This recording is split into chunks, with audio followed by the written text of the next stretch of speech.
but only one way to do it. We got to show up and vote.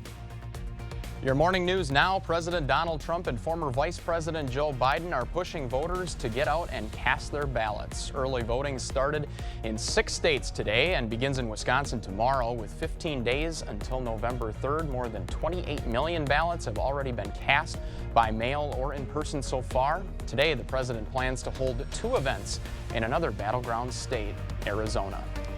A new CBS Battleground poll is taking a look at likely voters in Arizona and Wisconsin. Here in the Badger State, 51% to 46% are in favor of Joe Biden, but the gaps are much wider in some areas. A large percentage say the economy is a big factor in their decision to choose the next president. CBS News says Democrats are currently leading Wisconsin in returning their absentee ballots early, while many Republicans plan to cast their ballots in person.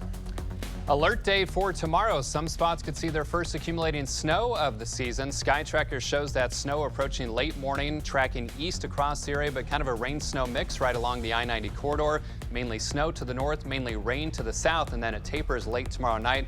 Could see some minor accumulations along I-90, but a couple of inches potentially up towards Eau Claire and the Chippewa Valley.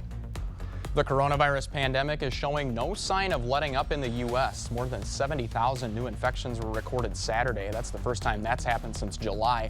As of Sunday, only 2 states, Missouri and Vermont, are showing at least a 10% drop in new cases.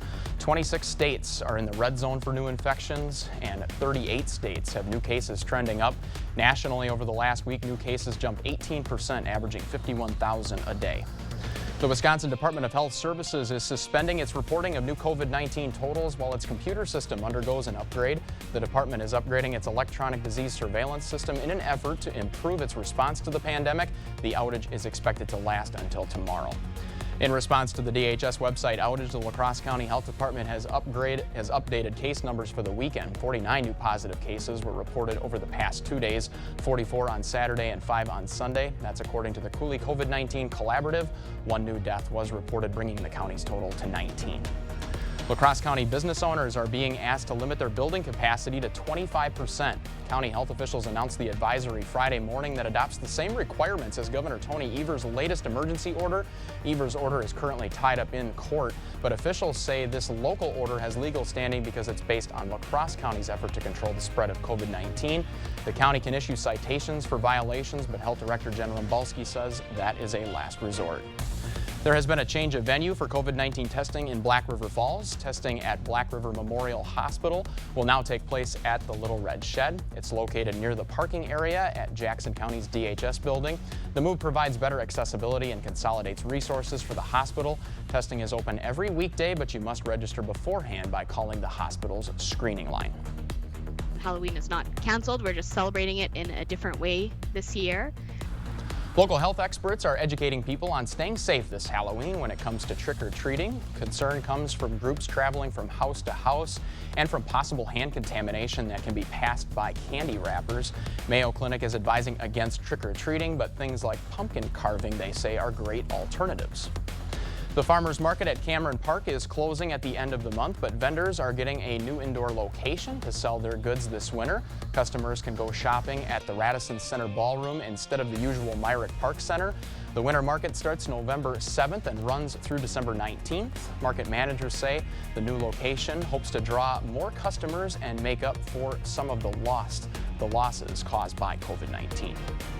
Today marks the beginning of Free Speech Week at UW-La Crosse, and 2 virtual lectures will be highlighting this week's events. Topics include the Me Too movement, political polarization and news media, and emerging feminism.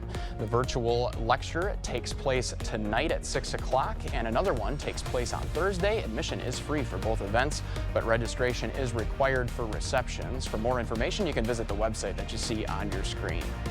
A new coffee shop that helps community members going through recovery opens today. The Good Bean is set to welcome customers inside the Cooley Recovery Center. The cafe was started by the Vernon Area Rehabilitation Center, or VARC, and provides job opportunities for those in recovery to help them get back on the right track. The Good Bean offers Starbucks coffee and other snacks, and once it opens to full capacity, they hope to offer other small bakery items.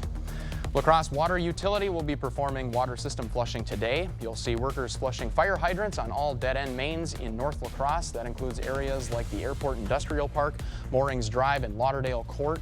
Barring interruptions or emergencies, the work is expected to take 2 or 3 days. On Wednesday, flushing will begin for all dead-end mains in South La Crosse. Well, live look through CityCam shows a mostly cloudy sky. We're going to see plenty of clouds today, and a weak disturbance might squeeze out some flurries or sprinkles as we head into this afternoon. Current temperatures in the 20s to around 30 degrees. It's a frosty morning. Might need to scrape those windshields. Again, a few sprinkles or flurries this afternoon. Highs in the upper 30s to lower 40s, well short of average. Alert day tomorrow with that snow or a rain-snow mix late morning into the afternoon. Could see a couple of inches accumulate up towards Eau Claire and the Chippewa Valley. Minor, if any, accumulations near and south of La Crosse. 48 on Wednesday, 60 on Thursday, but a chance of rain and some thunderstorms, and then cooling off again heading into next weekend. All right, thanks a lot, Bill, and thank you so much for your time this morning. Jen returns to the desk tomorrow. Have a great day. CBS This Morning follows us here.